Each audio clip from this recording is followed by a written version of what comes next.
yes, Fleury made an absolute incredible save, maybe the save of the year, arguably the save of the year.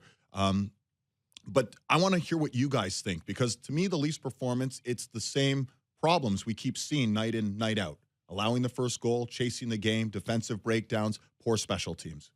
Yeah, you called it. I mean, when you first walked in this morning, it's losing hockey. That's fair. They're playing losing hockey, and not just statistically, being behind. Just the style of play that they are playing is not built to win games. And I think when you look at what the Toronto Maple Leafs could have been this season, what the best case scenario for the Toronto Maple Leafs? You would have said they have elite players that are elite talented. Marner, Matthews, Nylander, Tavares.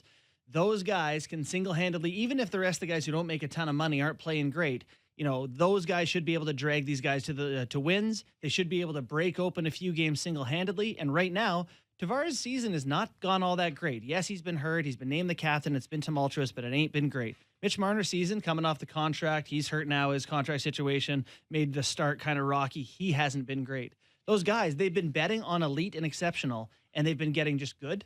Like, Marner stats are fine. A couple of those guys, they haven't been having what we see in Edmonton with McDavid and Draisaitl, where top-heavy teams are dragging your team. Their best guys have not been their best guys. Anthony, before you jump in, just to reflect on what you're saying. So the big four, if you want to call them that, Marner, Matthews, Tavares, Nylander. Granted, Marner's out right now. Granted, Tavares missed some time. They've collectively scored 32 goals, most of them coming, of course, from Austin Matthews. They've scored 32 goals in 80 games. You call that, like, played. That's okay. That's okay. Good. But when you're gobbling up, $40 million of your payroll, right, and you're dealing with, guys who are considered top 5, top 10 players in the league, certainly the big three as opposed to Nylander, you expect more from them. But that's just one part of the big equation.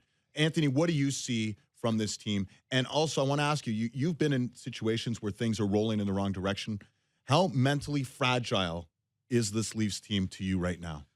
They're definitely really fragile. And, I think this attests to how much people discount the importance of having a leadership group within the room, that veteran team, veteran guys that have been in the league for 10, 12 years that can sort of figure out ways to get out of this. So you can only have so many team meetings.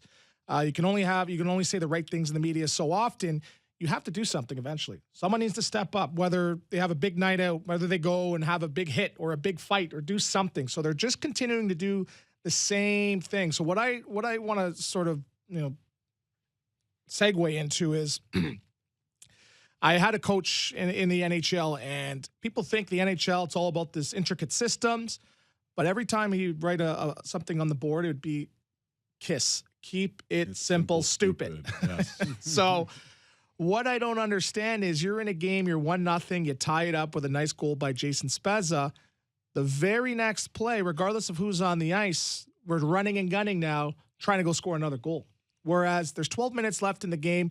Let's keep it simple. Let's battle to get a point and let the horses run in overtime. So what I don't understand is there's not that attention to detail on defense. And I've been saying this now for 2, 3, 4 weeks where they're not paying attention. There's too many defensive lapses. There's too many assignment misses.